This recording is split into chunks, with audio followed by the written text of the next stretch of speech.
বাইখাটা চাৰিআলিত নাগৰিকত্ব সংশোধনী আইন বাতিলক লৈ মুখ্যমন্ত্ৰী আৰু কেন্দ্ৰীয় গৃহমন্ত্ৰী অমিত শ্বাহৰ প্ৰতিমূৰ্তি দাহ। কামৰূপৰ কমলপুৰত কৃষক মুক্তি সংগ্ৰাম সমিতিয়ে কৰিলে মুখ্যমন্ত্ৰী আৰু কেন্দ্ৰীয় গৃহমন্ত্ৰীৰ প্ৰতিমূৰ্তি দাহ।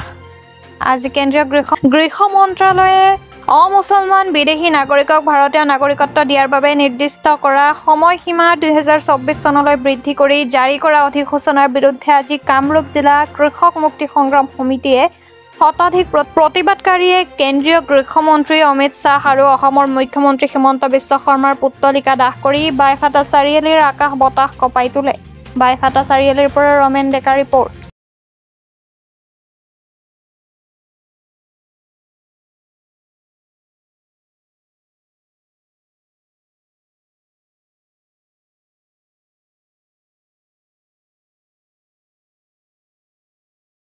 এনআৰসি তেওঁলোকে চোৱা পাতনি পেলাই দিছে আৰু কি জামাই বাৰে বাৰে কৈ আছে যে আজি আমাৰ এই প্ৰতিকে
অসম চুক্তিক ডাষ্টবিনত দলিয়াই বিদেশী অনুপ্ৰৱেশকাৰীৰ বাট মুকলি কৰা তা আমি মনা নাই আৰু নামানো।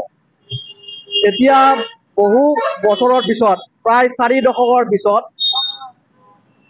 বিজেপি আৰু RSS নেতৃত্বাধীন চৰকাৰখনে সমগ্ৰ বিশ্বৰ হিন্দু নাগৰিকত্ব দিব বিচাৰে। ইয়াৰ প্ৰভাৱ অসমত বাৰুকৈ পৰিব আৰু ইয়াৰ অভাৱ অসমত বেয়াকৈ প্ৰভাৱ পৰিব। আমি কৃষক মুক্তি সংগ্ৰাম সমিতিয়ে আমি এই আইনখনক আমি হেৰি কৰিছোঁ আৰু আমি কৃষক মুক্তি সংগ্ৰাম সমিতি এটাই কথা ক'ব বিচাৰিছোঁ যে অসমে আৰু বিদেশীৰ বোজা কেতিয়াও মানি নলয়।